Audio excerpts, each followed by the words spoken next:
అందరికీ నమస్తే. Physical science పాఠ్యాంశాల్లోని కీలకమైనటువంటి అంశాలు ప్రశ్నల రూపంలో ఏ విధంగా రాబోతున్నాయనేటటువంటి అంశాలను మనం పరిశీలిస్తూ ఉన్నాం. దీంట్లో భాగంగా సహజ దృగ్విషయాలు అనేటటువంటి పాఠ్యాంశంలోని పలు కీలకమైనటువంటి అంశాల గురించి ఈరోజు నేర్చుకునే ప్రయత్నం చేద్దాం. దీంట్లో భాగంగా మొదటగా తరంగాలంటే ఏమిటి? తరంగాలకు సంబంధించినటువంటి ప్రాథమిక భావనలు ఏ విధంగా ఉన్నాయి? ప్రకృతిలో ఎన్ని రకాలైనటువంటి తరంగాలు మనకు అందుబాటులో ఉన్నాయి? ఏ ఏ రూపాలలో ఇవి మనకు కనిపిస్తూ ఉన్నాయి? ప్రయాణించేటటువంటి విధానాన్ని బట్టి, అదేవిధంగా యానకం యొక్క అవసరాన్ని బట్టి ఈ తరంగాల యొక్క రకాలు ఏ విధంగా డిజైన్ చేయబడి ఉన్నాయి. తరంగాలలోని ప్రాథమిక భావనలతో పాటుగా రాబోయేటటువంటి తరగతులలో ఈ తరంగాలలోని ముఖ్యమైనటువంటి రకాలైనటువంటి కాంతి మరియు ఉష్ణము, అదేవిధంగా ధ్వనికి సంబంధించినటువంటి కీలక అంశాల గురించి నేర్చుకునే ప్రయత్నం చేద్దాం. దీంట్లో భాగంగా ఈ పాఠ్యాంశాల నుంచి ఏ రకమైనటువంటి ప్రశ్నలు గతంలో అడగబడ్డాయి, ఏ రకమైనటువంటి ప్రశ్నలు ప్రస్తుతం అడిగే అవకాశాలున్నాయి, వాటి యొక్క ఓరియంటేషన్ ఏ విధంగా ఉంది అనేటటువంటి క్రమంలో ఈరోజు మనం పాఠ్యాంశాలను చూసే ప్రయత్నం చేద్దాం. సో దీంట్లో భాగంగా తరంగాల గురించి చెప్పుకోవాల్సి వచ్చినప్పుడు ఏదైనా ఒక యానకంలో సృష్టించబడినటువంటి అలజడి లేదా కలిగించబడినటువంటి సంచలనం అనేది ఎల్లప్పుడూ ముందుకు లేదా వెనుకకు అన్ని దిశల్లో స్థిరమైనటువంటి వడితో ప్రయాణించేటటువంటి క్రమాన్ని మనం ఇక్కడ తరంగంగా చెప్పుకుంటాం. యానకము అంటే ఏమిటంటే ప్రధానంగా ఇక్కడ కణాలు కలిగినటువంటి దేనినైనా సరే మనం యానకము లేదా మీడియం అనేటటువంటి అంశంగా చెప్పుకుంటాం. ఇక్కడ కణాలు ఉన్నటువంటి పరిస్థితులలో యానకంలో సృష్టించబడినటువంటి అలజడి అనేది ఒక కణము మరొక కణానికి అందించుకోవడం ద్వారా ఇక్కడ తరంగం అనేది ఒక ప్రాంతం నుంచి లేదా ఒక స్థానం నుంచి మరొక ప్రాంతానికి లేదా మరొక స్థానానికి వెళ్ళేటటువంటి క్రమాన్ని ఇక్కడ మనం గమనించుకోవచ్చు. ఏదైనా యానకంలో సృష్టించబడినటువంటి అలజడి ఒక ప్రాంతం నుంచి మరొక ప్రాంతానికి స్థిరమైనటువంటి వడితో వెళ్ళేటటువంటి క్రమాన్ని మనం ఇక్కడ తరంగంగా చెప్పుకుంటాం. మరొక రూపంలో తరంగం ద్వారా శక్తి అనేది ఒక ప్రాంతం నుంచి మరొక ప్రాంతానికి సరఫరా చేయబడుతుంది అనేటటువంటి అంశాన్ని కూడా మనం ఇక్కడ గుర్తుంచుకోవాలి. సో తరంగానికి సంబంధించి క్రింది వానిలో తరంగం అనగా ఏమిటి, లేదా యానకంలో సృష్టించబడినటువంటి సంచలనం ఎల్లప్పుడూ అన్ని దిశల వైపుకి ముందుకు వెనుకకు సమాన వడితో పోయేటటువంటి దాన్ని ఏమంటారనే ఓరియంటేషన్లో కూడా ఇక్కడ మనం ప్రశ్నను ఎక్స్పెక్ట్ చేయవచ్చు. ఇక్కడ తరంగం అనేది ప్రయాణం చేసేటటువంటి క్రమంలో యానకంలో ఉండేటటువంటి కణాల యొక్క సంచలనం ఏ విధంగా ఉంది, అవి ఏ విధంగా కదులుతున్నాయి అనే ఓరియంటేషన్లో కూడా మనం ఇక్కడ క్వశ్చన్ ఎక్స్పెక్ట్ చేయవచ్చు. దీనిని క్రింది వానిలో సత్యమైనదేది అసత్యమైనదేది అనే ఓరియంటేషన్లో కూడా మనం ఇక్కడ ప్రశ్నను ఎక్స్పెక్ట్ చేసేటటువంటి క్రమాన్ని ఇక్కడ మనం చూడవచ్చు. సో ఇక్కడ తరంగం ప్రయాణం చేసేటటువంటి క్రమంలో యానకంలో ఉండేటటువంటి కణాలు అనేవి ఒక స్థానం నుంచి మరొక స్థానానికి కదలవు, అనగా వాటిలో స్థానాంతర చలనం అనేది జరగదు. సో ఇది మనం కీలకమైనటువంటి అంశంగా ఇక్కడ మనం గుర్తుపెట్టుకోవాలి. సో ఇక్కడ యానకంలోని కణాలు స్థానాంతర చలనానికి గురి కాకుండానే అవి ఒకదాని నుంచి మరొక దానికి తమకు అందినటువంటి శక్తిని బదిలీ చేసేటటువంటి ఒక ప్రక్రియగా మనం ఇక్కడ తరంగం గురించి చెప్పుకుంటాం. సో ఈ ఓరియంటేషన్లో మనం కనుక ప్రశ్నలు గమనించినట్లయితే క్రింది వానిలో సత్యమైనదేది లేదా అసత్యమైనదేది అనే ఓరియంటేషన్లో కూడా మనం ఇక్కడ క్వశ్చన్స్ని ఎక్స్పెక్ట్ చేయవచ్చు. సో ఈ క్రమంలో ప్రతి ఒక్క అంశానికి సంబంధించినటువంటి సినాప్సిస్ వీలైనన్నింటినీ ఒకటే దగ్గర క్రోడీకరించి రాసుకున్నట్లయితే వాటికి సంబంధించినటువంటి అన్ని అంశాలు మనం కూలంకషంగా నేర్చుకుంటాం. కాబట్టి ఎగ్జామినేషన్ పాయింట్ ఆఫ్ వ్యూలో ఏ రకమైనటువంటి ప్రశ్నలు సర్లు ఎదురైనా కూడా మనం ఇక్కడ పొరపాటుకు గురికాము. ప్రధానంగా పోటీ పరీక్షల్లో ఏ అభ్యర్థి అయితే తక్కువ నెంబర్ ఆఫ్ పొరపాట్లు చేస్తాడో తనకే ఎక్కువ విజయ అవకాశాలు ఉంటాయనేది ఇక్కడ గమనించుకోవాలి. తను దైనందిన జీవితంలో చేసేటటువంటి అనేకమైనటువంటి పొరపాట్ల నుంచి పాఠాలు నేర్చుకొని ఇక్కడ పొరపాట్లను తగ్గించుకున్నట్లయితే విజయ అవకాశాలు ఎక్కువగా ఉంటాయి. ఈ క్రమంలో తరంగం ముందుకు చలించేటటువంటి క్రమంలో యానకంలోని కణాలకు స్థానాంతర చలనం ఉండదు అనేటటువంటి అంశాన్ని ఇక్కడ మనం గుర్తుంచుకోవాలి. అనగా కణాలు అనేవి వాటి యొక్క యథాస్థానం నుంచి ముందుకు వెనక్కి సగటున చలిస్తాయి తప్పిస్తే ఆ స్థానాన్ని వీడి వేరొక స్థానానికి వెళ్ళవు అనేటటువంటి అంశాన్ని ఇక్కడ మనం గుర్తుంచుకోవాలి. సో ఇక్కడ ఈ తరంగాలకు సంబంధించినటువంటి ఉదాహరణలు కనుక మనం గమనించినట్లయితే నీటిలో నిశ్చలంగా ఉండేటటువంటి నీటిలో ఏదైనా రాయిని వేసినప్పుడు ఏర్పడేటటువంటి అలజడి కానివ్వండి, రకరకాలైనటువంటి పక్షులు అక్కడ నీటి యొక్క ఉపరితలం మీద నీళ్లు తాగడానికి కానీ లేదా వాలేటటువంటి క్రమంలో అక్కడ ఎస్టాబ్లిష్ అయ్యేటటువంటి తరంగాలు కానివ్వండి, వీటన్నిటిని మనం నీటి తరంగాలుగా భావిస్తాం. అంటే నీళ్ళల్లో ఏర్పడేటటువంటి తరంగాలు నీటి తరంగాలని, అదేవిధంగా ధ్వనికి సంబంధించినటువంటి తరంగాలను ధ్వని తరంగాలని, కాంతి ప్రయాణించేటటువంటి క్రమాన్ని బట్టి కాంతికి సంబంధించిన తరంగాలని కాంతి తరంగాలని, వీటన్నిటికీ మించి మన కంటికి కనిపించినటువంటి తరంగాల్ని మనం ఇక్కడ విద్యుదయస్కాంత తరంగాలుగా చెప్పుకుంటాం. ఇక్కడ పేర్కొన్నటువంటి ప్రతి తరంగం కూడా తమకు అందించబడినటువంటి అలజడిని కానివ్వండి, శక్తిని కానివ్వండి, ఒక ప్రాంతం నుంచి మరొక ప్రాంతానికి యథాశక్తి మోసుకొని పోయేటటువంటి ఒక మాధ్యమంగా మనం ఇక్కడ తరంగాల గురించి చెప్పుకుంటాం. ఇక్కడ తరంగాల గురించి చెప్పుకునే క్రమంలో ప్రధానంగా యానకంలో సృష్టించబడినటువంటి అలజడి అనే అంశాన్ని ఇక్కడ ప్రస్తావించినాం. వాస్తవానికి యానకము అవసరం లేకున్నా కూడా తరంగాలు ప్రయాణిస్తాయా లేదా అనేటటువంటి ఓరియంటేషన్‌లో కూడా మనకు గతంలో ప్రశ్నలు రావడం జరిగింది. అయితే ఇక్కడ యానకం యొక్క అవసరము ఉన్నటువంటి పరిస్థితులలో లేదా యానకం యొక్క నిమిత్తం ఆధారంగా మనం తరంగాలను 2 రకాలుగా మనం ఇక్కడ వర్గీకరించుకుంటాము. ఏ తరంగాలైతే కేవలం యానకం మీద ఆధారపడి ప్రాపగేట్ అవుతాయో లేదా ప్రసారం అవుతాయో వాటిని మనం అక్కడ యాంత్రిక తరంగాలుగా పేర్కొంటాము. యానకము అవసరం లేకున్నా కూడా ఒక స్థానం నుంచి మరొక స్థానానికి శక్తిని మోసుకుపోయేటటువంటి తరంగాలు మనం ఇక్కడ విద్యుదయస్కాంత తరంగాలుగా పేర్కొంటాం. ఈ స్లైట్ డిఫరెన్స్‌ని మనం ఇక్కడ గమనించుకోవాలి. సో, యాంత్రిక తరంగాలు ప్రసారం కావాలంటే వాటికి ఖచ్చితంగా ఉండవలసింది అనే ఓరియంటేషన్‌లో మనం ఇక్కడ క్వెషన్ ఎక్స్‌పెక్ట్ చేయవచ్చు. దీనికి సంబంధించినటువంటి సమాధానాన్ని మనం ఇక్కడ యాంత్రిక తరంగాలు ప్రసారం కావాలంటే ఖచ్చితంగా యానకం ఉండాలి. యానకంలో ఉండేటటువంటి కణాలన్నీ కూడా ఈ యాంత్రిక తరంగంలోని శక్తిని ఒక కణం మరొక కణానికి అందజేసుకుంటూ అక్కడ శక్తి అనేది ముందుకు ప్రసరించేటటువంటి క్రమాన్ని ఇక్కడ మనం చూస్తాం.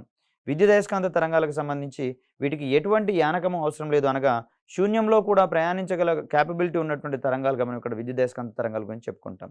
సో, నీటిలో ఏర్పడే తరంగాలు నీటి తరంగాలైతే ధ్వని వలన గాలిలో ఏర్పడేటటువంటి డిస్టర్బెన్స్ మనకి ఇక్కడ ధ్వని తరంగాల రూపంలో వెళ్తుంది. అదేవిధంగా కాంతికి సంబంధించి కాంతి తరంగాలు, విద్యుదయస్కాంత తరంగాలు వీటన్నిటిని కూడా మనం తరంగాల యొక్క ఉదాహరణలుగా మనం ఇక్కడ పేర్కొంటాం. సో, వీటికి సంబంధించి మరికొన్ని అంశాలను గనక మనం ఇక్కడ క్లియర్ కట్‌గా నేర్చుకున్నట్లయితే తరంగము చలనంలో యానకం మొత్తం కాక అందులో ఉండేటటువంటి భాగాలు తమ యొక్క యథాస్థానము లేదా స్థావర స్థితి లేదా నిశ్చల స్థితి నుంచి కంపించడం వలన ఒక యాంత్రికమైనటువంటి అలజడి ఏర్పడుతుంది. ఈ రకమైనటువంటి తరంగాలు మనం ఇక్కడ యాంత్రిక తరంగాలు అంటాం. వాస్తవానికి ఇంత క్రితం చెప్పుకున్నటువంటి ఎగ్జాంపుల్‌లో కణాలు ఉన్నటువంటి పరిస్థితులలో యానకం యొక్క నిమిత్తంతోటి ప్రయాణించేటటువంటి తరంగాలు మనం ఇక్కడ యాంత్రిక తరంగాలు అనుకున్నాం. ఇక్కడ యాంత్రిక తరంగాలు ఏర్పడినటువంటి క్రమంలో యానకం మొత్తం కూడా చలించదు. కేవలం యానకంలోని కణాలు స్థానాంతర చలనం చెందకుండా తమ యొక్క యథాస్థితి నుంచి సగటున ముందుకు వెనుకకు కలిగేటటువంటి క్రమంలో ఈ యాంత్రిక తరంగాలు అనేవి ఒక చోటు నుంచి మరొక చోటికి శక్తిని ప్రసారం చేస్తాయనే అంశాన్ని ఇక్కడ మనం గమనించుకోవాలి. సో, ఇక్కడ తరంగాల్లోని శక్తి అనేది పదార్థం యొక్క గతిజ మరియు స్థితిజ శక్తుల రూపంలో ఉంటుంది. కనుకనే దీన్ని మనం ఇక్కడ యాంత్రిక శక్తి అనేది తరంగాల రూపంలో ప్రాపగేట్ అవుతుంది లేదా ప్రసారం అవుతుంది అని చెప్తాం. గతిజ శక్తి మరియు స్థితిజ శక్తి గురించి మనం గతంలోనే చాలాసార్లు ప్రస్తావించుకున్నాం. ఒక వస్తువుకి కానివ్వండి లేదా ఒక దృగ్విషయానికి కానివ్వండి గమనంలో ఉన్నప్పుడు దానికి లభించేటటువంటి శక్తిని మనం ఇక్కడ గతిజ శక్తిగా పేర్కొంటాం. స్థితి వలన వచ్చేటటువంటి శక్తిని మనం ఇక్కడ స్థితిజ శక్తిగా పేర్కొంటాం. అయితే తరంగాల్లో ఉండేటటువంటి శక్తి అనేది పదార్థం యొక్క గతిజ శక్తి మరియు స్థితిజ శక్తుల రూపంలో ఉంటుంది. అనగా తరంగాలలోని శక్తి అనేది పదార్థం యొక్క యాంత్రిక శక్తి రూపంలో ఉంటుందనేది ఇక్కడ మనం గుర్తుపెట్టుకోవాలి.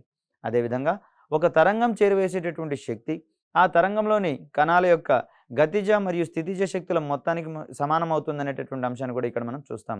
ఇటువంటి పాయింట్స్ మొత్తం కూడా మనకు క్రింది వానిలో సత్యమైనది ఏది లేదా అసత్యమైనది ఏది అనే ఓరియంటేషన్‌లో మనం ఇక్కడ క్వెషన్ రావచ్చు. అదేవిధంగా ఒక తరంగం చేరువేసేటటువంటి శక్తి ఆ తరంగంలోని ఏ శక్తికి సమానం అనే ఓరియంటేషన్‌లో ఇక్కడ క్వెషన్ రావచ్చు. ఆప్షన్ ఏగా గతిజ శక్తి, ఆప్షన్ బిగా స్థితిజ శక్తి, ఆప్షన్ సిగా యాంత్రిక శక్తి, ఆప్షన్ డిగా ఏ మరియు బి అనేటటువంటి అంశంలోనూ మరో రకమైనటువంటి అంశాలుగా ఇక్కడ క్వెషన్ ఇచ్చినట్లయితే ఇక్కడ గతిజ శక్తి మరియు స్థితిజ శక్తుల యొక్క మొత్తాన్ని మనం ఇక్కడ యాంత్రిక శక్తిగా పరిగణిస్తాం కాబట్టి ఈ రెండింటి యొక్క కలయికను మనం క్షుణ్ణంగా చెప్పుకోవాల్సి వస్తే యాంత్రిక శక్తికి సమానమవుతుందనే అంశాన్ని ఇక్కడ మనం గుర్తుంచుకోవాలి.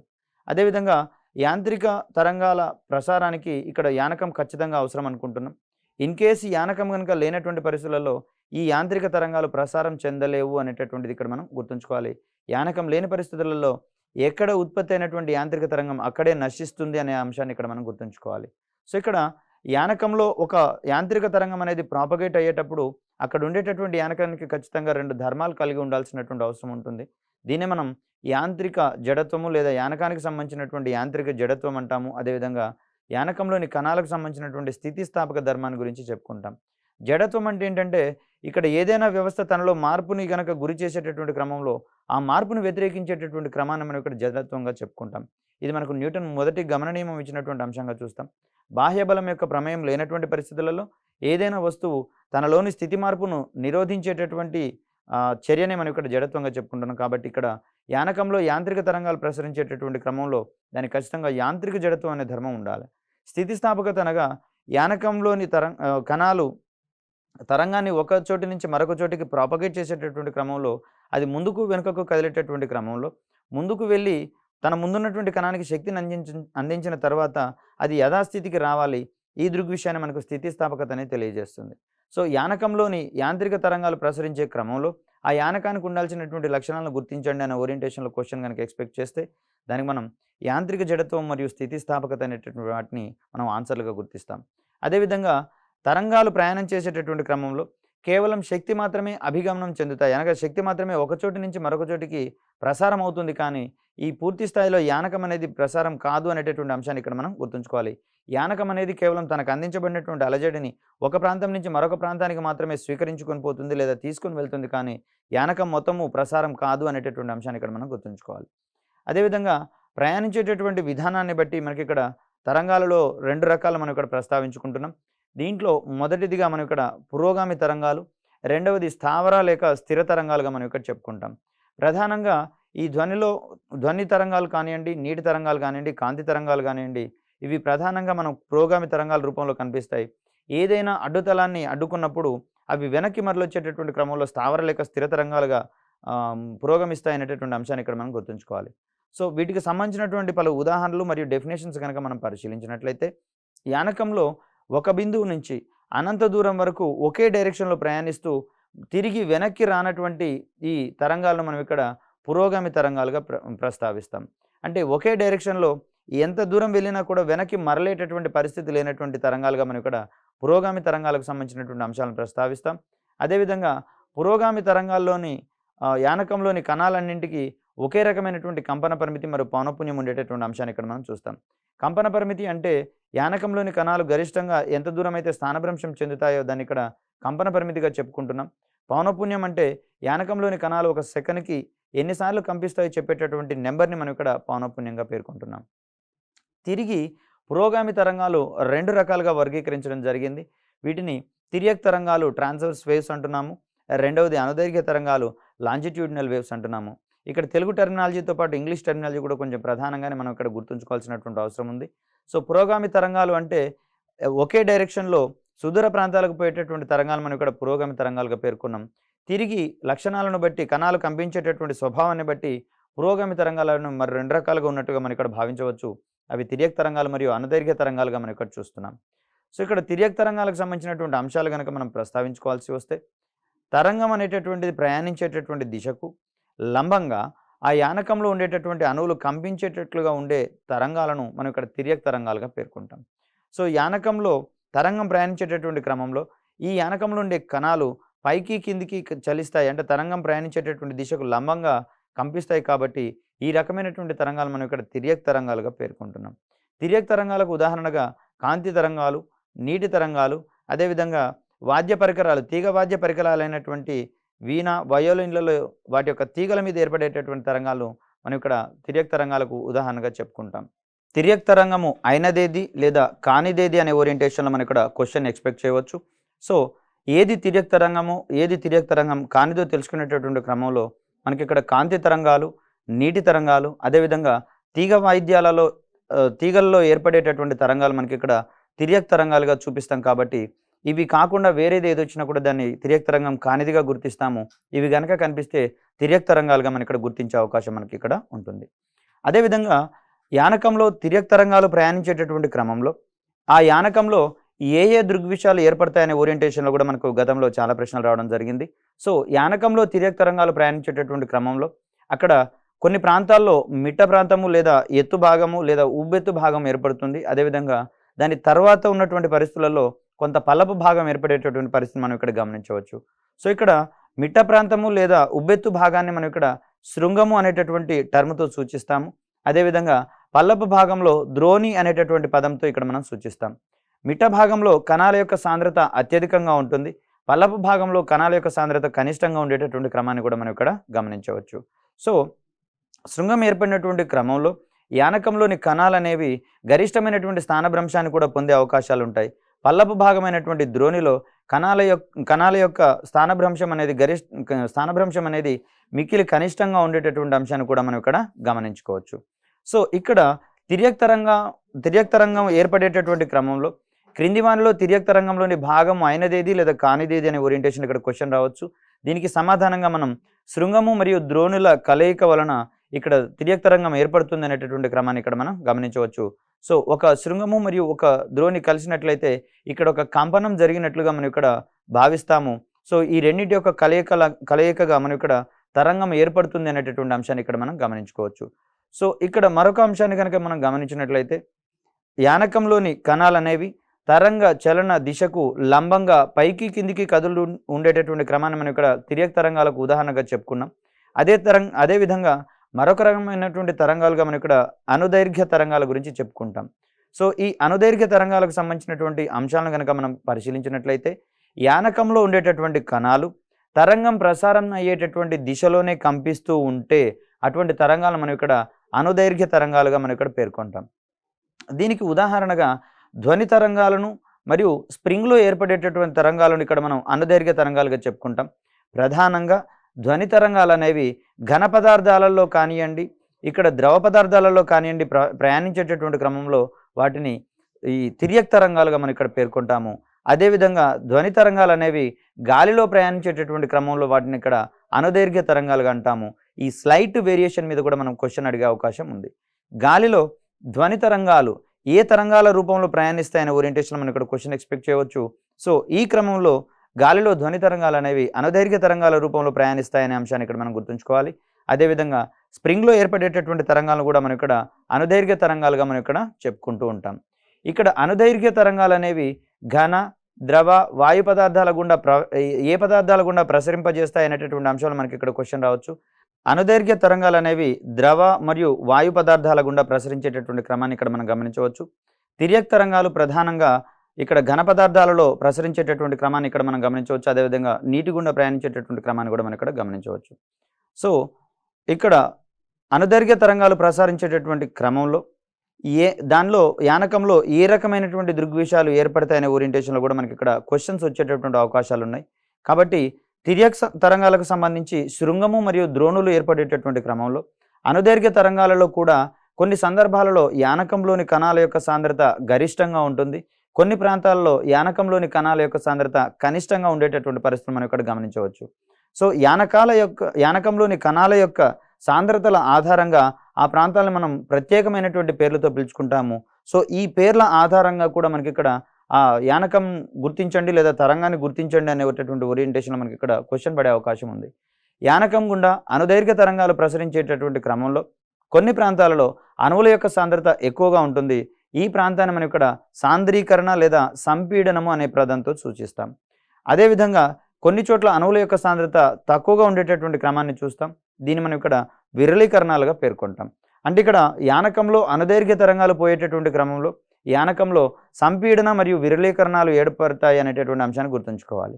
క్రింది ఏ తరంగాలలో సంపీడన విరళీకరణాలు ఏర్పడతాయనే ఓరియంటేషన్లో క్వశ్చన్ రావచ్చు. యాంత్రిక తరంగాలు ప్రసరించేటటువంటి క్రమంలో అనుదైర్ఘ్య తరంగాలలో భాగమైనది ఏదనే ఓరియంటేషన్లో కూడా ఇక్కడ మనం ప్రశ్నను ఎక్స్పెక్ట్ చేసేటటువంటి సందర్భాన్ని గమనిస్తాం.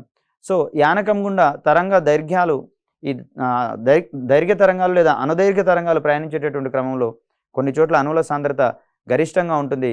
ఈ గరిష్టంగా ఉండేటటువంటి ప్రాంతాన్ని మనం సంపీడనంగా పేర్కొంటున్నాం. అణువుల సాంద్రత తక్కువగా ఉన్నటువంటి ప్రాంతాన్ని మనం ఇక్కడ విరళీకరణాలుగా పేర్కొంటున్నాం. సో ఇక్కడ ఈ సందర్భంలో అనుదైర్ఘ్య తరంగాలకు సంబంధించినటువంటి అంశంలో సాంద్రీకరణము మరియు విరళీకరణం కలిసినట్లయితే ఒక తరంగంగా ఏర్పడుతుంది. సాంద్రీకరణం మరియు విరళీకరణాలు రెండు కలిసి ఒక కంపనము ఇక్కడ చెందినట్లుగా లేదా కంపనం ఏర్పడినట్లుగా మనం ఇక్కడ భావించాల్సి వస్తుంది. సో మూడవ రకమైనటువంటి తరంగంగా మనం ఇక్కడ గమనించినట్లయితే ఇది స్థావర లేదా స్థిర తరంగాలకు సంబంధించినటువంటి అంశంగా చూస్తాం. పురోగామి తరంగాలు అయితేనేమో ఒకే దిశలో నిరంతరం ప్రయాణించేటటువంటి క్రమాన్ని కనుక మనం గమనిస్తే ఏదైనా ప్రత్యేక పరిస్థితులలో ఏదైనా అడ్డుతలాన్ని ఢీకొన్నటువంటి తరంగము వెనక్కి మరలినటువంటి క్రమంలో ఆ పురోగామి మరియు వెనక్కి మరలినటువంటి తరంగం తిరోగామి తరంగాల కలయికగా మనం ఇక్కడ స్థావర తరంగాలు లేదా స్థిర తరంగాలకు సంబంధించినటువంటి అంశాలను చూస్తాం.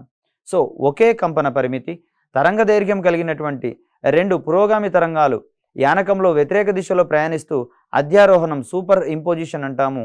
ఈ అధ్యారోహణం చెందినటువంటి క్రమంలో ఏర్పడేటటువంటి తరంగాలు మనం ఇక్కడ స్థావర తరంగాలు లేదా స్థిర తరంగాలుగా పేర్కొంటాం. ఇక్కడ స్థావర తరంగాలు మరియు స్థిర తరంగాలు ఏర్పడాలంటే ఆ తరంగాలకు ఏ లక్షణాలు ఉండాలనే ఓరియంటేషన్లో మనం ఇక్కడ ప్రశ్నను ఎక్స్పెక్ట్ చేయవచ్చు. దీనికి సమాధానంగా మనం ఆ తరంగాలకు ఒకే కంపన పరిమితి ఉండాలి, అదేవిధంగా ఒకే తరంగ దైర్ఘ్యం ఉండాలనేటటువంటి అంశాన్ని ఇక్కడ మనం గుర్తుంచుకోవాలి. ఈ సందర్భంలో మాత్రమే స్థావర తరంగాలు లేదా స్థిర తరంగాలు ఏర్పడతాయి అనే భావనను ఇక్కడ మనం గుర్తుంచుకోవాలి.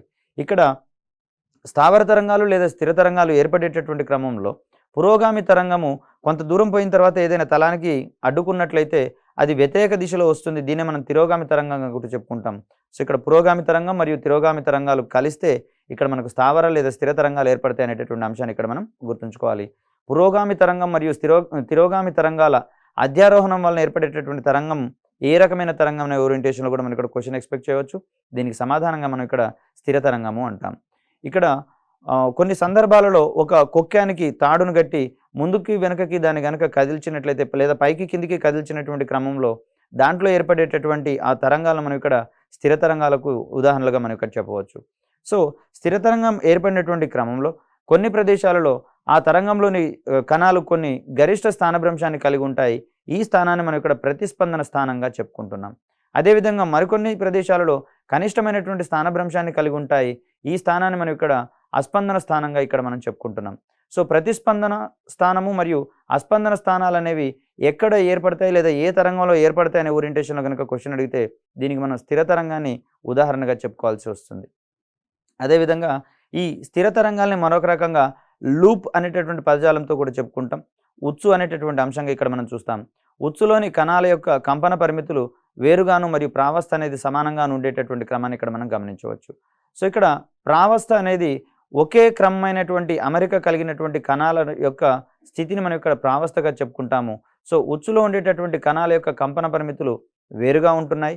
అదేవిధంగా ప్రావస్థ అనేది సమానంగా ఉండేటటువంటి క్రమాన్ని ఇక్కడ మనం గమనించాల్సినటువంటి అంశం. అదేవిధంగా ఇక్కడ ప్రావస్థలోని మార్పును కనుక మనం పరిశీలించినట్లయితే అవరోధాల నుండి పరావర్తనం చెందినటువంటి తరంగాల యొక్క ప్రావస్థలో ఉండేటటువంటి మార్పు ఎంత అనే ఓరియంటేషన్ మనం ఇక్కడ క్వశ్చన్ ఎక్స్పెక్ట్ చేయవచ్చు. దీన్ని మనం పై లేదా 180 డిగ్రీస్గా మనం ఇక్కడ సూచిస్తాము. సో అవరోధాల నుంచి పరావర్తనం చెందినటువంటి తరంగాల యొక్క ప్రావస్థలో ఇమీడియట్గా మనకు పై రేడియన్స్ లేదా 180 డిగ్రీల యొక్క ప్రావస్థలో మార్పు అనేది ఇక్కడ మనకు కనిపిస్తుందనే అంశాన్ని ఇక్కడ మనం గుర్తుంచుకోవాలి.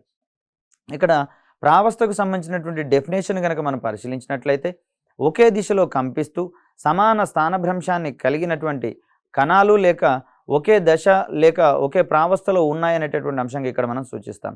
అంటే ఒకే దిశలో కంపిస్తూ ఉండాలి అవి, అదేవిధంగా సమానమైనటువంటి స్థానభ్రంశాన్ని కలిగి ఉండాలి. సో ఆ రకమైనటువంటి కణాలన్నీ కూడా ఒకే దశ లేదా ఒకే ప్రావస్థలో ఉన్నాయనేటటువంటి అంశాన్ని ఇక్కడ మనం చూస్తాం. ఏదైనా రెండు కణాలు ఒకే దశలో లేదా ఒకే ప్రావస్థలో ఉండాలంటే వాటిలో ఉండేటటువంటి ధర్మాన్ని గుర్తించండి అనే ఓరియంటేషన్లో ఇక్కడ మనం ప్రశ్న అడిగేటటువంటి అవకాశం ఉంది. దీనికి సమాధానంగా అవి ఒకే దిశలో కంపిస్తూ ఉండాలి మరియు సమాన స్థానభ్రంశాన్ని కలిగి ఉండాలనేటటువంటి అంశాన్ని ఇక్కడ మనం గుర్తుంచుకోవాలి. ఇక్కడ తరంగానికి సంబంధించినటువంటి అంశాల్లో భాగంగా పలు ప్రాథమికమైనటువంటి అంశాలను కనుక మనం ఒకసారి పరిశీలించినట్లయితే ప్రావస్థ అనేది ఒక ముఖ్యమైనటువంటి భాగంగా చెప్పుకుంటాం. అదేవిధంగా మరొక రకమైనటువంటి అంశాన్ని కనుక చూసినట్లయితే తరంగ దైర్ఘ్యానికి సంబంధించినటువంటి అంశాలను ఇక్కడ మనం పరిగణిస్తాం. ఒకే దశలో ఉన్నటువంటి రెండు వరుస కణాల మధ్య దూరము లేదా వరుసగా ఉన్న రెండు శృంగాల మధ్య దూరం లేదా ద్రోణుల మధ్య దూరాన్ని ఇక్కడ మనం తరంగ దైర్ఘ్యంగా చెప్పుకుంటాం. సో ఒకే ప్రావస్థలో ఉండేటటువంటి రెండు వరుస కణాల మధ్య దూరము లేదా ఒకే ప్రావస్థలో ఉండేటటువంటి కణాల మధ్య దూరాన్ని మనం ఇక్కడ తరంగ దైర్ఘ్యంగా చెప్పుకునేటటువంటి క్రమంలో దీన్నే మరొక మాడ్యులేషన్లో రెండు శృంగాల మధ్య దూరము లేదా రెండు ద్రోణుల మధ్య దూరాన్ని కూడా మనం ఇక్కడ తరంగ దైర్ఘ్యంగా చెప్పుకుంటాం. ఇక్కడ తరంగ దైర్ఘ్యం అంటే ఆ వ్యవస్థ యొక్క మధ్య దూరాన్ని మనం ఇక్కడ చెప్పుకుంటాం కాబట్టి తరంగ దైర్ఘ్యం యొక్క ప్రమాణాలుగా మనం ఇక్కడ దూరానికి సంబంధించినటువంటి ప్రమాణాలనే మనం పలు కీలకంగా పేర్కొంటాం. సో క్రింది వానిలో తరంగ దైర్ఘ్యం యొక్క ప్రమాణాన్ని గుర్తించండి లేదా ప్రమాణం ఏది అనేటటువంటి ఓరియంటేషన్లో కనుక క్వశ్చన్ వస్తే దూరానికి సంబంధించినటువంటి పలు ప్రమాణాలను చెప్తాం. ప్రధానంగా యాంగ్స్ట్రామ్స్ కానివ్వండి, మీటర్స్ కానివ్వండి, కిలోమీటర్స్ కూడా మనకి ఇక్కడ తరంగ దైర్ఘ్యం యొక్క ప్రమాణాలుగా వచ్చేటటువంటి అవకాశాలు ఉన్నాయి. నానోమీటర్లు తరంగ దైర్ఘ్యం ప్రమాణం ఉండేటటువంటి అంశాలకు కూడా మనం ఇక్కడ గమనించుకోవచ్చు. సో రెండు వరుస కణాల యొక్క మధ్య దూరాన్ని ఏమంటారు అనే ఓరియంటేషన్లో మనకు క్వశ్చన్ పడవచ్చు. లేదా రెండు వరుస శృంగాల మధ్య దూరం కానివ్వండి, రెండు వరుస ద్రోణుల మధ్య దూరాన్ని కానివ్వండి ఏమంటారు అనే ఓరియంటేషన్లో మనం ఇక్కడ క్వశ్చన్ ఎక్స్పెక్ట్ చేయవచ్చు. ఇక్కడ తరంగ దైర్ఘ్యాన్ని మనం లాంబ్డా అనేటటువంటి ఒక గ్రీకు అక్షరంతో సూచిస్తాము. సో యానకంలోని కణాలు ఇక్కడ లాంబ్డా అనేటటువంటి అంశాన్ని కనుక ప్రస్తావించినట్లయితే అది వాటికి సంబంధించినటువంటి తరంగ దైర్ఘ్యంగా మనం ఇక్కడ గుర్తుంచుకోవాలి. ఇక్కడ తరంగం సంబంధించినటువంటి ప్రాథమిక భావంలో భాగంగా మరొక రకమైనటువంటి అంశాన్ని కనుక మనం పరిశీలించినట్లయితే యానకంలోని కణము ఒక కంపనాన్ని పూర్తి చేయడానికి పట్టేటటువంటి కాలాన్ని మనం ఇక్కడ ఆవర్తన కాలంగా చెప్పుకుంటాం. దీన్ని క్యాపిటల్ టీతో సూచిస్తాము. సో యానకంలోని కణం ఒక కంపనాన్ని పూర్తి చేయడానికి పట్టు కాలాన్ని ఏమంటారనే ఓరియంటేషన్లో గతంలో చాలాసార్లు క్వశ్చన్స్ అడగడం జరిగింది. ఇక్కడ ఆవర్తన కాలాన్ని కూడా మనం ఇక్కడ కాలానికి సంబంధించినటువంటి ప్రమాణాలను మనం ఇక్కడ చూస్తాం. అదేవిధంగా ఒక సెకను కాలంలో యానకంలోని లేదా తరంగం ప్రయాణించేటటువంటి క్రమంలో అక్కడ ఉండేటటువంటి కణాలు చేసేటటువంటి కంపనాల సంఖ్యనే మనం ఇక్కడ పౌనఃపున్యంగా చెప్పుకుంటాము. సో ఒక సెకను కాలంలో ఆ తరంగంలో జరిగేటటువంటి కంపనాల సంఖ్యను మనం ఇక్కడ పౌనఃపున్యం అంటాము. దీన్ని మనం తరచుదనం అనేటటువంటి అంశంగా చూస్తాం. దీన్ని న్యూ అనేటటువంటి అక్షరంతో సూచిస్తాం. అదేవిధంగా ఎఫ్ అనేటటువంటి అక్షరంతోనూ సూచిస్తాం. మరొక రకంగా స్మాల్ ఎన్ అనేటటువంటి అక్షరంతో కూడా మనం ఇక్కడ సూచిస్తాం. దీన్ని పౌనఃపున్యానికి సంబంధించినటువంటి అంశాలుగా చెప్పుకుంటాం. ఇక్కడ కంపన పరిమితి లేదా యాంప్లిట్యూడ్కి సంబంధించినటువంటి అంశాలు కనుక మనం ప్రస్తావించాల్సి వస్తే ఏదైనా యానకంలో తరంగం ప్రయాణించేటటువంటి క్రమంలో అక్కడ ఉండేటటువంటి కణాలు పొందేటటువంటి గరిష్ట స్థానభ్రంశాన్ని మనం ఇక్కడ కంపన పరిమితిగా చెప్పుకుంటాం, యాంప్లిట్యూడ్గా చెప్పుకుంటాం. సో తరంగంలోని శక్తిని మనం దాని యొక్క కంపన పరిమితి ద్వారా నిర్ణయించవచ్చు అనేటటువంటి అంశాన్ని ఇక్కడ మనం గమనించుకోవాలి. ఒక సెకను కాలంలో తరంగం ప్రయాణించినటువంటి దూరాన్ని మనం ఇక్కడ తరంగం యొక్క వేగము క్యాపిటల్ విగా పేర్కొంటున్నాము. దీనే మనం v = n లాంబ్డా అనేటటువంటి సమీకరణం ద్వారా మనం ఇక్కడ చెప్పుకుంటాం. వాస్తవానికి న్యూ = 1/tగా మనం ఇక్కడ చెప్పుకుంటున్నాము. ఇక్కడ తరంగ వేగానికి సంబంధించినటువంటి సమీకరణంగా మనం ఇక్కడ v = n లాంబ్డా లేదా న్యూ లాంబ్డా అనేటటువంటి అంశాన్ని ఇక్కడ మనం సూచిస్తాం. v అనేది తరంగం యొక్క వేగానికి తెలియజేస్తుంది. లాంబ్డా అనేది తరంగం యొక్క తరంగ దైర్ఘ్యాన్ని సూచిస్తే న్యూ అనేది తరంగం యొక్క పౌనఃపున్యాన్ని సూచించే క్రమాన్ని ఇక్కడ మనం చూస్తాం. సో ఇదే క్రమంలో మనకు క్వశ్చన్ యొక్క మాడ్యులేషన్ కనుక మార్చినట్లయితే 2 వరుస శృంగాల మధ్య దూరము తరంగ దైర్ఘ్యానికి సమానం లాంబ్డాకి సమానం అనుకున్నాం. అదే ఒక వరుస శృంగము మరియు ద్రోణిల మధ్య దూరాన్ని ఎంతగా పేర్కొంటారనేటటువంటి అంశంలో కూడా మనకి ఇక్కడ క్వశ్చన్ రావచ్చు. దీనికి సమాధానంగా మనం λ/2 అనేటటువంటి అంశాన్ని ఇక్కడ మనం గమనించాలి. అదేవిధంగా అనుదైర్ఘ్య తరంగాలు పోయేటటువంటి క్రమంలో అస్పందన మరియు ఇక్కడ ప్రస్పందన స్థానాలు ఏర్పడేటటువంటి క్రమాన్ని ఇక్కడ మనం గమనిస్తే వాటి మధ్యలో ఉండేటటువంటి అస్పందన మరియు ప్రస్పందన స్థానాల మధ్య దూరాన్ని కూడా మనం ఇక్కడ λ/2గా చెప్పుకుంటాం. అనుదైర్ఘ్య తరంగాల విషయంలో సంపీడన విరళీకరణాల మధ్య కూడా ఇక్కడ λ/2 దూరం ఉండేటటువంటి క్రమాన్ని ఇక్కడ మనం చూస్తాం. అక్కడ సంపీడన 2 వరుస సంపీడనాలు మరియు 2 వరుస విరళీకరణాల మధ్య దూరాన్ని కూడా తరంగ దైర్ఘ్యంగా చెప్పుకుంటున్నటువంటి క్రమంలో ఇక్కడ సంపీడన మరియు దాని తర్వాత వచ్చేటటువంటి విరళీకరణాల మధ్య దూరాన్ని ఇక్కడ మనం ఈ రకంగా గమనించుకోవచ్చు. సో అస్పందన మరియు ప్రస్పందన స్థానాల మధ్య దూరాన్ని మనం ఇక్కడ λ/4గా మనం ఇక్కడ పేర్కొంటున్నాము. పౌనఃపున్యానికి ప్రమాణాలుగా మనం ఇక్కడ హెడ్జ్ లేక కంపనాలు పర్ సెకండ్ అనేటటువంటి అంశంగా మనం ఇక్కడ సూచిస్తాము. ప్రధానంగా హెడ్జ్ అనేటటువంటి ప్రమాణాన్ని మనం ఎక్కువగా వాడేటటువంటి క్రమాన్ని ఇక్కడ మనం గమనించుకోవచ్చు. సో గతంలో వచ్చినటువంటి ప్రశ్నలు కనుక మనం పరిశీలించాల్సి వచ్చినట్లయితే స్థిర తరంగాలు ఏర్పడాలంటే పురోగామి మరియు తిరోగామి తరంగాల మధ్య ఉండాల్సినటువంటి ప్రావస్థ భేదం ఎంత ఉండాలి అనేటటువంటి ఓరియంటేషన్లో మనకు గతంలో ప్రశ్న రావడం జరిగింది. దీన్ని π రేడియన్స్ లేదా 180 డిగ్రీలకు సంబంధించినటువంటి అంశంగా మనం ఇక్కడ చెప్పుకున్నాం. అదేవిధంగా 2 అనుక్రమ అస్పందన లేక ప్రతిస్పందనల మధ్య దూరము 10 సెంటీమీటర్లు అయితే దాని యొక్క తరంగం దైర్ఘ్యం విలువ ఎంత ఉంటుంది అనేటటువంటి ఓరియంటేషన్ మనకు క్వశ్చన్ రావడం జరిగింది. సో దీనికి సంబంధించి అక్కడ వరుస ప్రస్పందన మరియు అస్పందనాల మధ్య దూరము λ/2 అనేది కనుక మనం పరిశీలించినట్లయితే దాని విలువ 10 సెంటీమీటర్స్కి సమానం కాబట్టి λ = 20 సెంటీమీటర్స్గా మనం ఇక్కడ చెప్తాం. ఈ క్రమంలో తరంగ దైర్ఘ్యం యొక్క విలువ 20 సెంటీమీటర్లకు సమానం అనేది గమనించుకోవాలి. అదేవిధంగా స్థిర తరంగాల్లో 2 ప్రస్పందన స్థానాల మధ్య దూరము 20 సెంటీమీటర్లు అయితే దాని యొక్క తరంగ దైర్ఘ్యము ఇక్కడ కూడా λ/2 = 20 సెంటీమీటర్స్ అంటున్నాం కాబట్టి λ = 40 సెంటీమీటర్స్గా మనం ఇక్కడ చెప్పుకోవచ్చు. సో ఈ క్రమంలో మనకు తరంగాలకు సంబంధించినటువంటి ప్రాథమిక అంశాలలో భాగంగా ఏ తరంగం ఏ రకానికి చెందింది, యాంత్రిక తరంగాలకు మరియు విద్యుదయస్కాంత తరంగాలకు మధ్య ఉండేటటువంటి భేదాలు ఏ విధంగా ఉండబోతున్నాయి, అదేవిధంగా తరంగాల్లోని ప్రధానమైనటువంటి రకాలైనటువంటి తిర్యక్ తరంగాలు మరియు అనుదైర్ఘ్య తరంగాలకు సంబంధించినటువంటి ప్రాథమిక భావనలు ఏ విధంగా ఉన్నాయి, వీటన్నిటికి సంబంధించి గతంలో చాలా సందర్భాల్లో క్వశ్చన్స్ రావడం జరిగింది. అదేవిధంగా ముఖ్యంగా తరంగాల యొక్క ప్రాథమిక భావనలైనటువంటి పౌనఃపున్యాలు, ఇక్కడ తరంగ దైర్ఘ్యము, ప్రావస్థ, ఆవర్తన కాలము, వీటికి సంబంధించినటువంటి పలు కీలకమైనటువంటి అంశాల మీద కూడా మనకు ప్రశ్నలు రావడం జరిగింది. కాబట్టి సో ఈ రకమైనటువంటి ప్రశ్నల సరళిని గమనిస్తూ మన యొక్క ప్రిపరేషన్ మనం ఇక్కడ చేసుకోవాల్సినటువంటి అవకాశం ఉంది.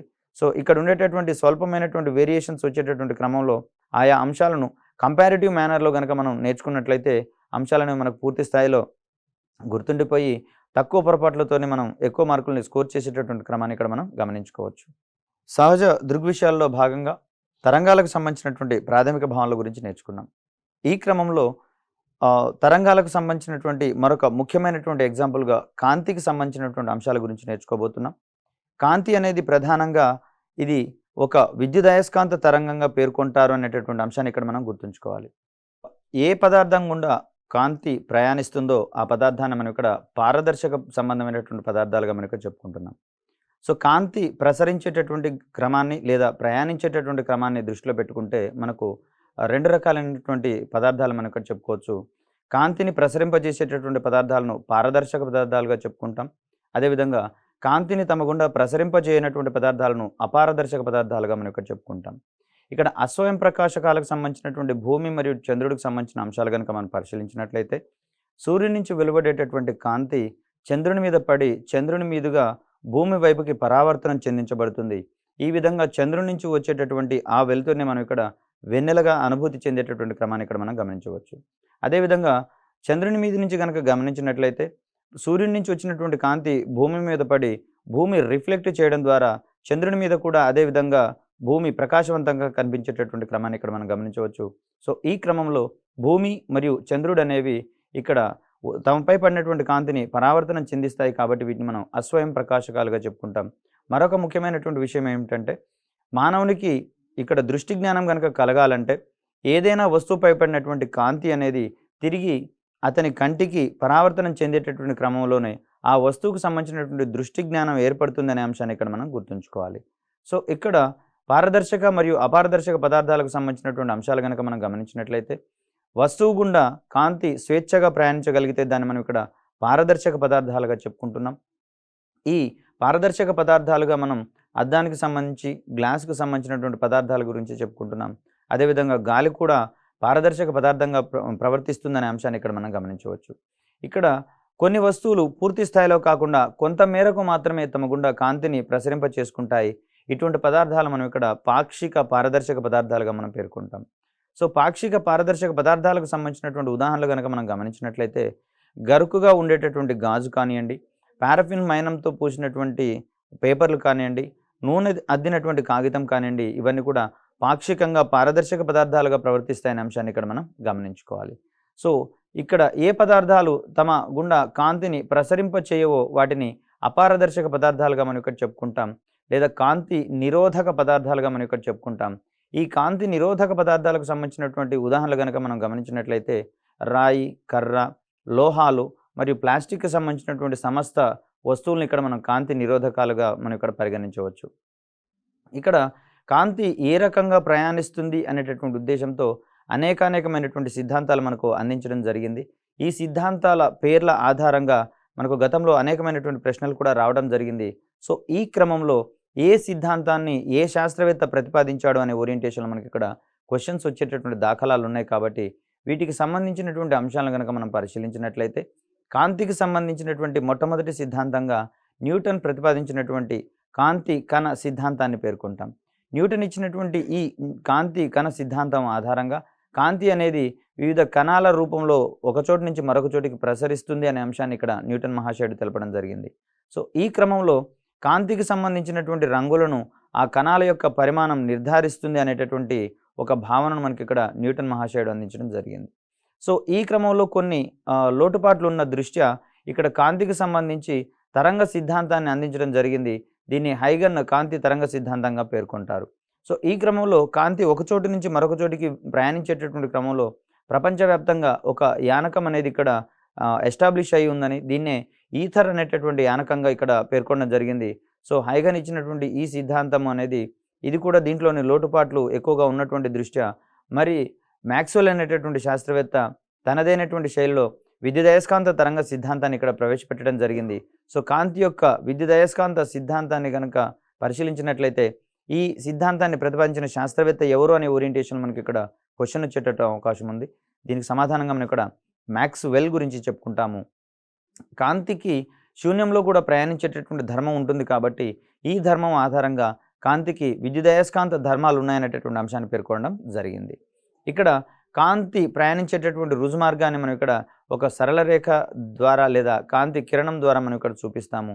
ఈ సమాంతర కాంతి కిరణాల సముదాయాన్ని మనం ఇక్కడ సమాంతర కిరణ పుంజము అనేటటువంటి అంశాన్ని ఇక్కడ మనం గమనిస్తాం. అదేవిధంగా ఈ కాంతి కిరణాలు ఏదైనా ఒక బిందువు దగ్గర కలుసుకున్నట్లయితే లేదా ఖండించుకున్నట్లయితే అటువంటి కాంతి కిరణాల సముదాయాన్ని మనం ఇక్కడ కేంద్రీకరణ కాంతి పుంజము అంటాం. ఇక్కడ కేంద్రీకరణ కాంతి పుంజం అనగా ఒకే బిందువు వద్ద కలుసుకోగల లేదా వీలున్నటువంటి ఖండించుకునేటటువంటి వీలున్నటువంటి కాంతి కిరణాల సముదాయాన్ని మనం ఇక్కడ కేంద్రీకరణ కాంతి పుంజం అనేటటువంటి అంశంగా మనం ఇక్కడ గమనించవచ్చు. అదేవిధంగా ఒక బిందువు నుంచి వెలువడి అన్ని దిశల్లోనూ ప్రయాణించేటటువంటి కాంతి కిరణాల యొక్క సమూహాన్ని వికేంద్రీకరణ కాంతి పుంజము డైవర్జెంట్ లైట్గా మనం ఇక్కడ చెప్తాము. కేంద్రీకరణ కాంతి కిరణ పుంజాన్ని కన్వర్జెంట్ లైట్గా మనం ఇక్కడ చెప్పుకుంటాం. సో క్రింది వానిలో కన్వర్జెంట్ లైట్ అనేది ఏది లేదా డైవర్జెంట్ లైట్ అనేది ఏది అనే ఓరియంటేషన్ మనకి ఇక్కడ క్వశ్చన్ రావచ్చు. కేంద్రీకరణ కాంతి పుంజము అంటే ఒక బిందువు వద్ద కలుసుకునేటటువంటి వీలున్న అనేకమైనటువంటి కాంతి కిరణాల సముదాయంగా ఇక్కడ మనం కేంద్రీకరణ కాంతి కిరణ పుంజంగా చెప్పుకుంటాం. ఇక్కడ పటంలో కనుక మనం గమనించినట్లయితే ఏ భాగంలో ఇచ్చినటువంటి దాన్ని కాంతి కిరణానికి సంబంధించినటువంటి అంశంగా చూస్తాం. దీన్ని సరళ రేఖా మార్గంలో చూపిస్తూ అది ఏ దిశగా ప్రయాణిస్తుందో అటువైపు యారో మార్కును కనుక పెట్టినట్లయితే ఆ దిశగా కాంతి ప్రయాణిస్తుంది అనేటటువంటి అంశాన్ని ఇక్కడ మనం గమనించవచ్చు. బి సంబంధించినటువంటి పటాన్ని కనుక మనం పరిశీలించినట్లయితే ఇది ఒక సమాంతర కాంతి కిరణాల సముదాయంగా మనం ఇక్కడ పేర్కొంటాం. అదేవిధంగా సి పటంలోని కాంతి రేఖలన్నీ కూడా ఒక బిందువుని మీట్ అవ్వేటట్లుగా అక్కడ ప్రయాణిస్తున్నాయి కాబట్టి దీన్ని మనం ఇక్కడ కేంద్రీకరణ కాంతి కిరణ పుంజం అనేటటువంటి అంశంగా మనం ఇక్కడ పేర్కొంటాం. ఇక్కడ డి పటంలో కనుక మనం గమనించినట్లయితే అక్కడ ఉన్నటువంటి కాంతి కిరణాలు మొత్తం కూడా ఒకే బిందువు నుంచి వెలువడుతున్నట్లుగా మనం ఇక్కడ భావిస్తున్నాం కాబట్టి ఈ రకమైనటువంటి కాంతి కిరణాలను మనం ఇక్కడ వికేంద్రీకరణ కిరణాల సముదాయంగా మనం ఇక్కడ పేర్కొంటాం. సో క్రింది వానిలో ఒక పటాన్ని ఇచ్చేసి పట రూపంలో ఇచ్చేసి ఇది సమాంతర కాంతి కిరణాల సముదాయమా లేదా వికేంద్రీకరణ శాంతి కిరణాల సముదాయమా అనేటటువంటి అంశంలో మనకి ఇక్కడ క్వశ్చన్ వచ్చేటటువంటి అవకాశం కూడా మనకి ఇక్కడ ఉన్నట్టుగా చూడవచ్చు.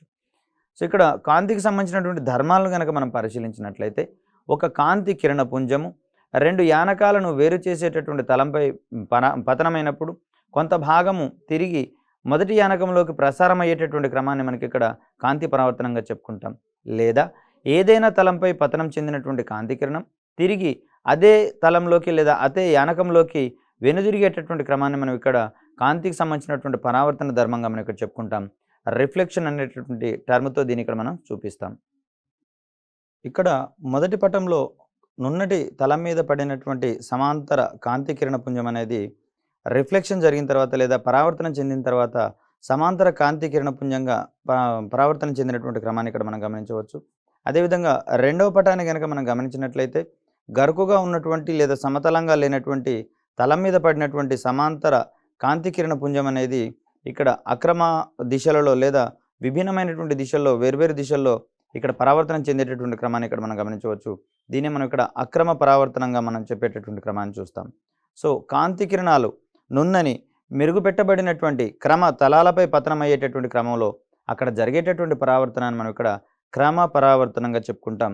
సో సమాంతర కాంతి కిరణ పుంజాలు గనక క్రమ పరావర్తనం చెందినట్లయితే రిఫ్లెక్ట్ అయ్యేటటువంటి లేదా పరావర్తనం చెందేటటువంటి కాంతి కిరణాలు కూడా సమాంతరంగా ఉంటాయి అనే అంశాన్ని ఇక్కడ మనం గుర్తుంచుకోవాలి.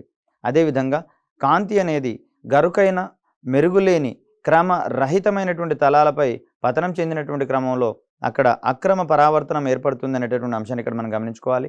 సో ఈ క్రమంలో సమాంతర కాంతి కిరణ పుంజాలు అనేవి గరుకైనటువంటి తలాలపై పడినటువంటి క్రమంలో అక్కడ ఏర్పడేటటువంటి పరావర్తనం అక్రమ పరావర్తనం మరియు అక్కడ పరావర్తనం చెందినటువంటి సమాంతర కాంతి కిరణ పుంజం అనేది విభిన్న దిశల్లోకి ఒక దిశ నిర్దేశం లేనటువంటి పరిస్థితులలో ఇక్కడ రిఫ్లెక్ట్ అయ్యేటువంటి పరిస్థితిని మనం గమనిస్తాం.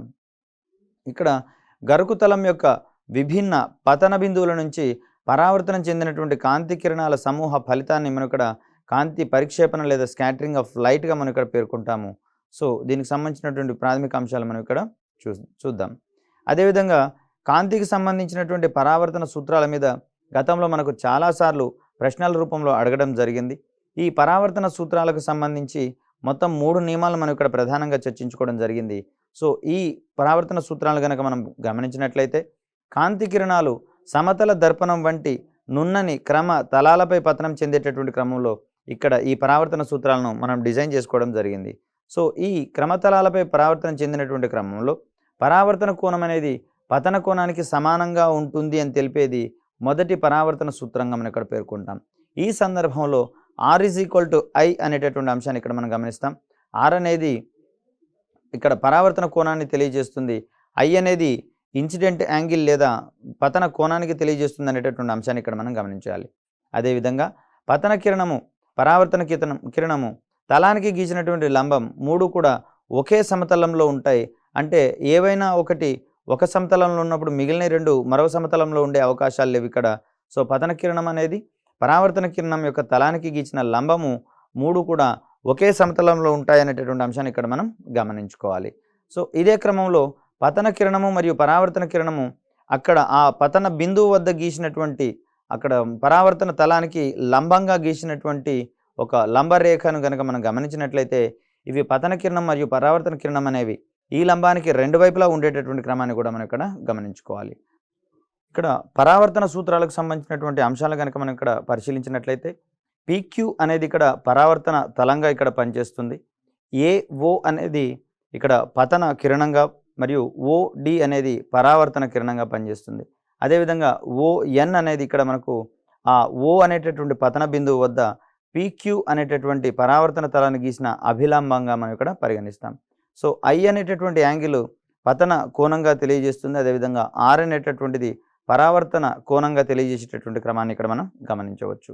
సో అదేవిధంగా సమతల దర్పణంపై ఏర్పడేటటువంటి ప్రతిబింబం యొక్క లక్షణాలు కనుక మనం గమనించినట్లయితే M డాష్ అనేది ఇక్కడ మనకు సమతల దర్పణం యొక్క అంశంగా మనం ఇక్కడ గమనిస్తాం.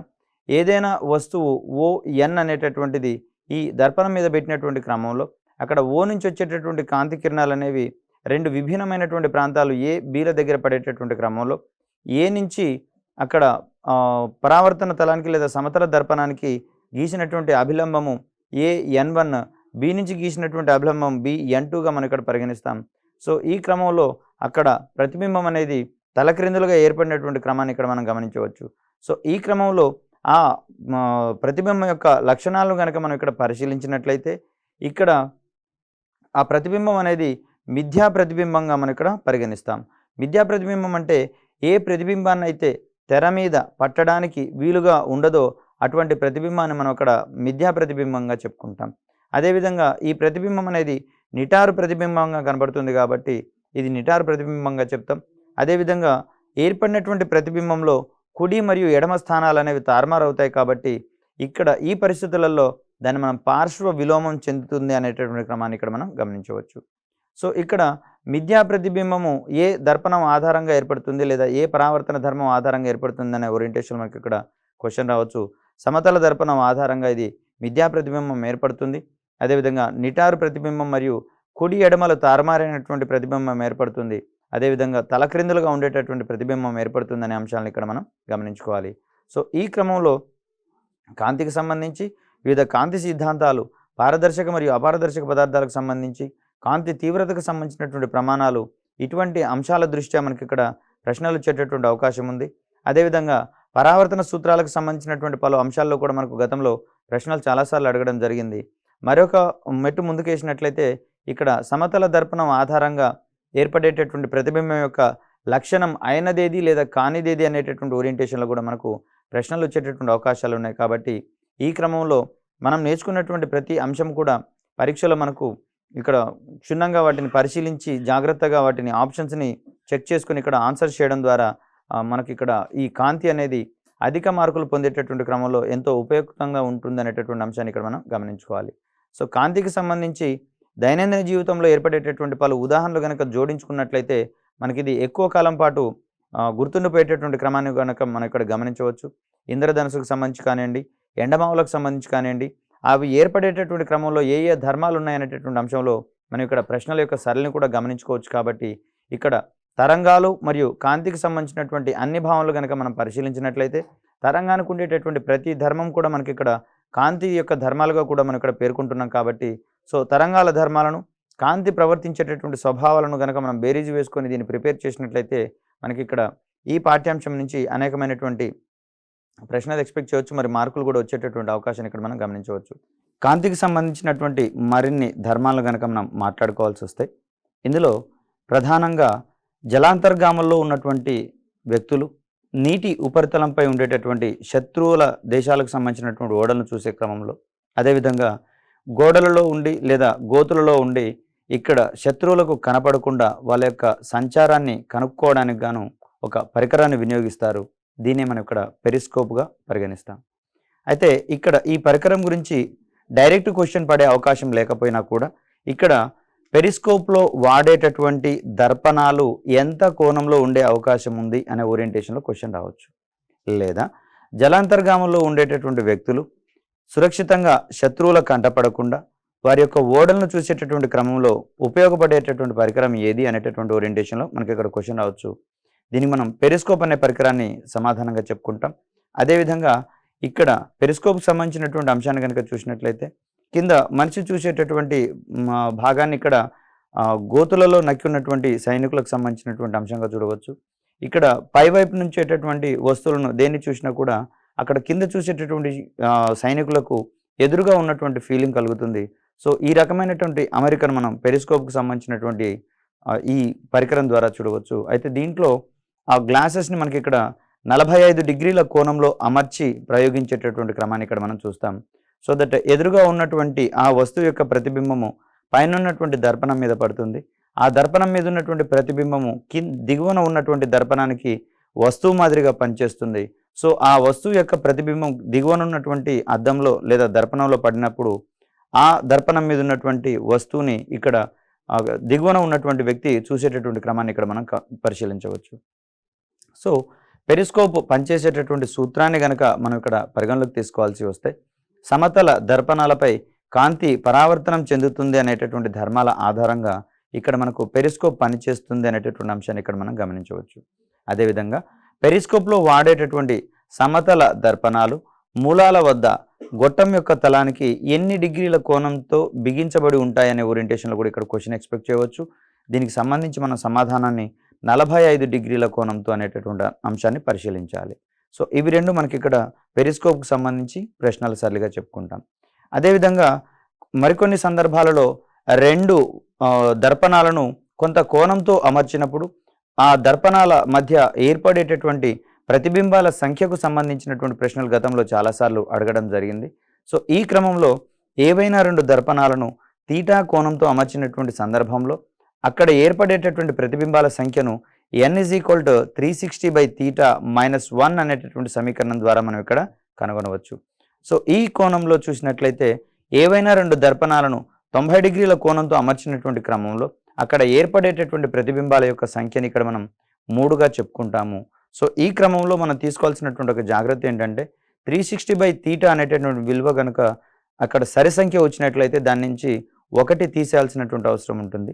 దీనికి కారణంగా అక్కడ తీసేయాల్సినటువంటి ప్రతిబింబం అనేది ఆ 2 దర్పణాల మధ్య కలిసేటటువంటి ప్రదేశం దగ్గర కనిపిస్తుంది కాబట్టి అక్కడ ప్రతిబింబం కనిపించే అవకాశం ఉండదు.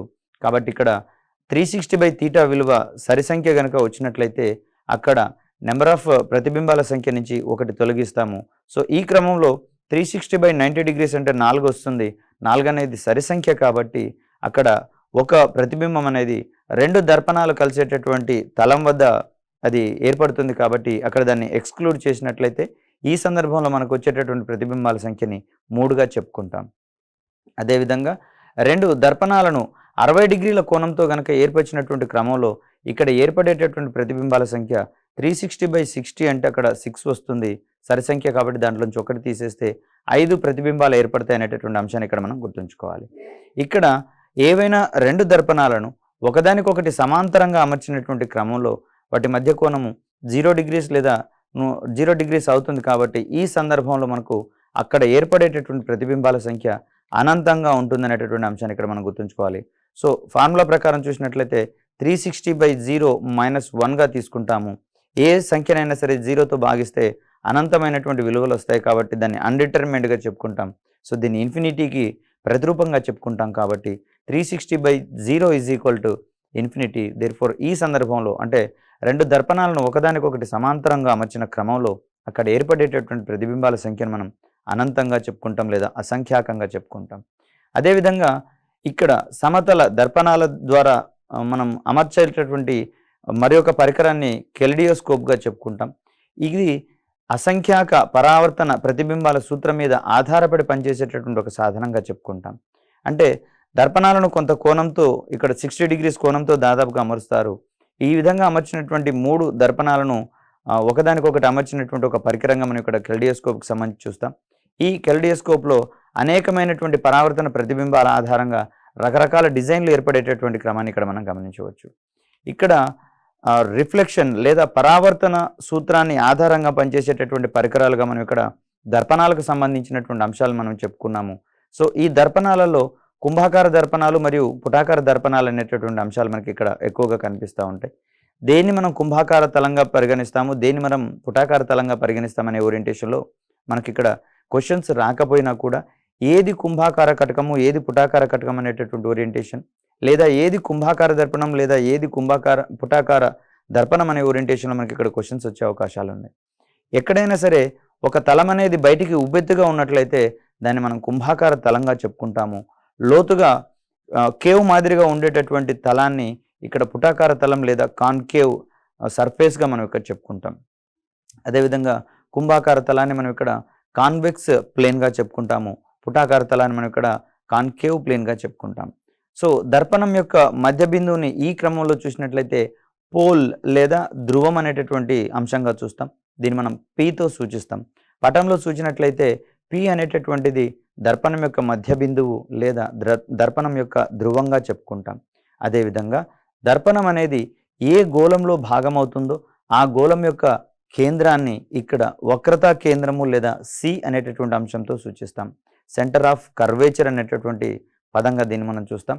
ఇక్కడ మనం తీసుకున్నటువంటి దర్పణం కుంభాకార దర్పణము లేదా పుటాకార దర్పణము తీసుకున్న క్రమంలో ఆ దర్పణం అనేది ఏ గోళంలో భాగమవుతుందో ఆ గోళం యొక్క కేంద్రాన్ని మనం ఇక్కడ వక్రతా కేంద్రం సిగా పరిగణిస్తాం. ఇక్కడ సి మరియు పి అంటే ధ్రువము మరియు వక్రతా కేంద్రానికి మధ్యలో ఉండేటటువంటి ఆ దూరాన్ని మనం ఇక్కడ వక్రతా వ్యాసార్థము రేడియై ఆఫ్ కర్వేచర్ అంటాము. దీన్ని క్యాపిటల్ ఆర్తో సూచిస్తాం. ఈ సందర్భంలో ధ్రువాన్ని మరియు వక్రతా కేంద్రాన్ని కలిపేటటువంటి రేఖను అనంతంగా పొడిగించినట్లయితే దాన్ని అక్కడ మనం ప్రధాన అక్షంగా పరిగణిస్తాము. సో ఇక్కడ పటంలో కనుక చూసినట్లయితే ఇక్కడ మొదటగా కనిపించే దాన్ని మనం ఇక్కడ పుటాకార దర్పణంగా చెప్పుకుంటున్నాము. ఇక్కడ లోపల వైపు బోలుగా ఉంటుంది, కేవ్ మాదిరిగా ఉంటుంది కాబట్టి దీన్ని ఇక్కడ మనం పుటాకార దర్పణంగా చెప్పుకుంటున్నాం. దీంట్లో క్యాపిటల్ ఆర్ అనేది వక్రతా వ్యాసార్థాన్ని తెలియచేస్తుంది, ఎఫ్ అనేది నాభిని తెలియచేస్తుంది, అదేవిధంగా పి అనేది ధ్రువాన్ని తెలియజేస్తుంది. ఇక్కడ పుటాకార దర్పణానికి సంబంధించి కాంతి కిరణం పరావర్తనం చేసేటటువంటి క్రమాన్ని ఇక్కడ మనం గమనించవచ్చు.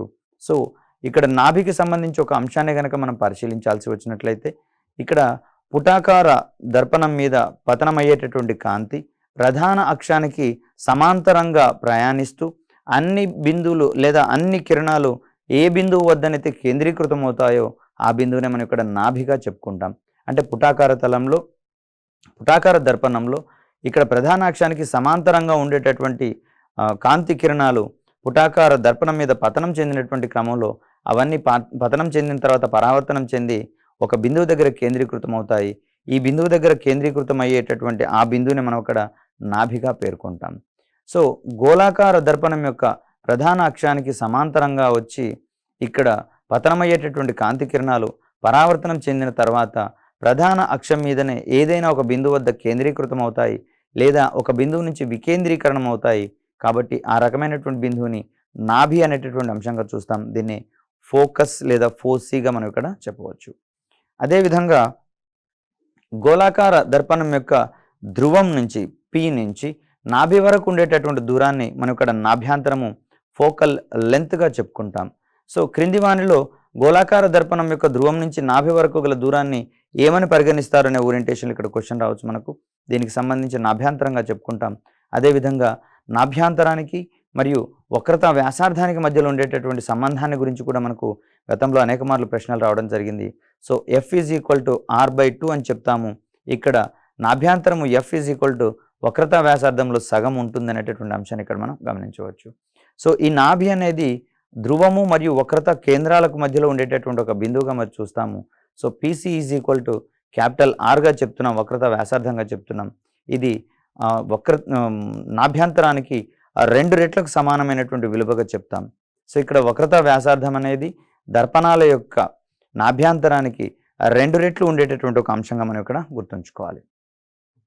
సో పుటాకార దర్పణం వల్ల ఏర్పడేటటువంటి ప్రతిబింబాల యొక్క లక్షణాల గురించి మాట్లాడుకోవాల్సి వచ్చినప్పుడు ఇక్కడ పటంలో చూసినటువంటి ఒక సందర్భాన్ని గనక మనం గమనించినట్లయితే ఇక్కడ వస్తువు అనేది కొంత సుదూరంలో యు అనేటటువంటి దూరంలో ఇక్కడ అమర్చి దాన్ని ఈ పుటాకార దర్పణంలో రిఫ్లెక్ట్ అయినటువంటి క్రమంలో గనక మనం చూసినట్లయితే ఎదురుగా ఉన్నటువంటి తెర మీద తలక్రిందులుగా ఉండేటటువంటి ప్రతిబింబం, అదేవిధంగా వస్తువు యొక్క ప్రతిబింబంతో పోలిస్తే తక్కువ ఉన్నటువంటి ప్రతిబింబం ఏర్పడినటువంటి క్రమాన్ని ఇక్కడ మనం చూడవచ్చు.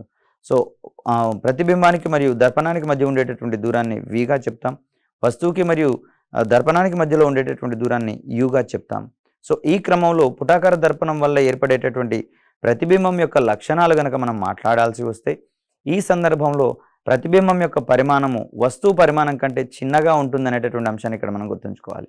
అంటే ఏ సందర్భంలో వస్తువు యొక్క పరిమాణము ప్రతిబింబ పరిమాణం కంటే తక్కువగా ఉంటుందనే క్రమంలో కనుక క్వశ్చన్ వస్తే ఇది పుటాకార దర్పణం వల్ల ఏర్పడేటటువంటి ప్రతిబింబం యొక్క లక్షణంగా మనం ఇక్కడ ప్రధానంగా చెప్పుకుంటాం. అదేవిధంగా ప్రతిబింబం తెర మీద పడుతుంది కాబట్టి దీన్ని ఇక్కడ మనం నిజ ప్రతిబింబంగా చెప్పుకుంటాం. వాస్తవానికి తెర మీద ప్రతిబింబం పడేటటువంటి క్రమాన్ని కనుక మనం పరిశీలించినట్లయితే ప్రతిబింబాలు మనకు రెండు రకాలుగా ఉంటాయి. ఒకటి నిజమైనటువంటి ప్రతిబింబం, రెండవది మిథ్యా ప్రతిబింబం. వాస్తవానికి మిథ్యా ప్రతిబింబాలను మనం తెర మీద పట్టలేము, కేవలం నిజ ప్రతిబింబాలను మాత్రమే తెర మీద పట్టడానికి సాధ్యమవుతుంది. కాబట్టి ఇక్కడ చూసినటువంటి ఈ క్రమంలో మనకు ఏర్పడినటువంటి ప్రతిబింబము తెర మీద పడుతున్నాం కాబట్టి దాన్ని నిజ ప్రతిబింబంగా మనం ఇక్కడ పేర్కొంటున్నాం. అదేవిధంగా పటాన్ని గమనించినట్లయితే అక్కడ ప్రతిబింబం అనేది తలక్రిందులుగా ఉంది కాబట్టి ఇక్కడ తలక్రిందులైన ప్రతిబింబం ఏర్పడుతుందనే అంశాన్ని ఇక్కడ మనం గుర్తుంచుకోవాలి. అదేవిధంగా వస్తువు అనంత దూరంలో ఉన్నటువంటి పరిస్థితులలో దర్పణానికి మరియు తెరకు మధ్యలో ఉండేటటువంటి దూరము పుటాకార దర్పణం యొక్క నాభ్యంతరానికి సమానమవుతుందనేటటువంటి అంశాన్ని కూడా మనం ఇక్కడ గమనించుకోవాలి. అంటే ఏదైనా వస్తువు నుంచి కాంతి కిరణాలు సుదూరం నుంచి ప్రయాణించుకుంటూ వచ్చేటటువంటి క్రమంలో అక్కడ దర్పణానికి మరియు తెరకు మధ్య గల దూరం అనేది పుటాకార దర్పణం యొక్క నాభ్యంతరానికి సమానం అవుతుంది అనేటటువంటి అంశాన్ని ఇక్కడ మనం గుర్తుంచుకోవాలి. ఈ క్రమంలో దర్పణం నుంచి వస్తువు ఉండేటటువంటి దూరము యు, ప్రతిబింబం ఉండేటటువంటి దూరం వి, నాభ్యంతరం కనుక ఎఫ్ అయినట్లయితే ఇక్కడ ఈ మూడింటి నుంచి ఏ రెండు విలువలను ఇచ్చేసి మూడో విలువను కనుగోవాలన్నా కానీ మనం ఇక్కడ ఒక సూత్రం ఆధారంగా మనం ఇక్కడ చేసుకోవచ్చు.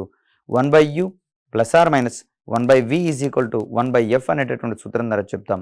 దీన్నే మనం f = u × v/u ± vగా మనం ఇక్కడ చెప్పవచ్చు.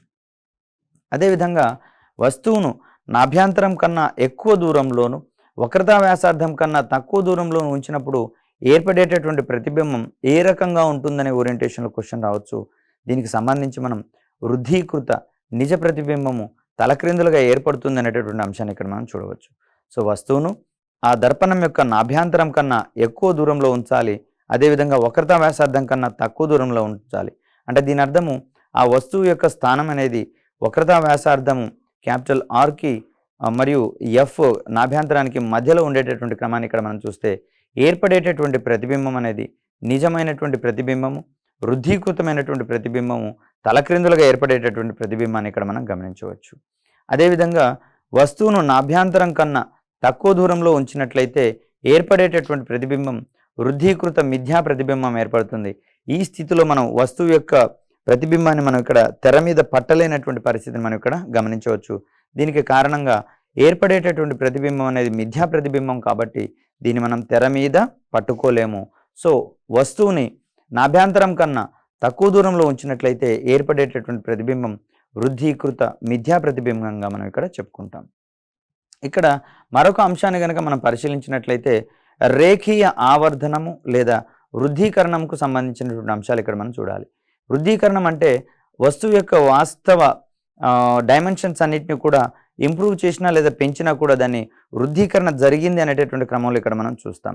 వాస్తవానికి పాస్పోర్ట్ సైజ్ ఫొటోస్ కానివ్వండి లేదా ఫోటో స్టూడియోలలో ఫోటో దిగేటటువంటి క్రమంలో ఒరిజినల్ పొజిషన్ కంటే తక్కువ పొజిషన్లో ఫోటో వస్తుంది కాబట్టి అది వృద్ధీకరణం జరిగినట్లుగా మనం భావించలేము. కానీ భారీ కటౌట్లు తీసుకునేటటువంటి క్రమంలో మన యొక్క ఫోటోని అనేక రెట్లు దాన్ని పెంచి అక్కడ ఒక కటౌట్ రూపంలో కడతారు కాబట్టి ఈ సందర్భంలో అక్కడ వృద్ధీకరణం జరిగింది అనేటటువంటి అంశాన్ని ఇక్కడ మనం గమనించుకోవాలి.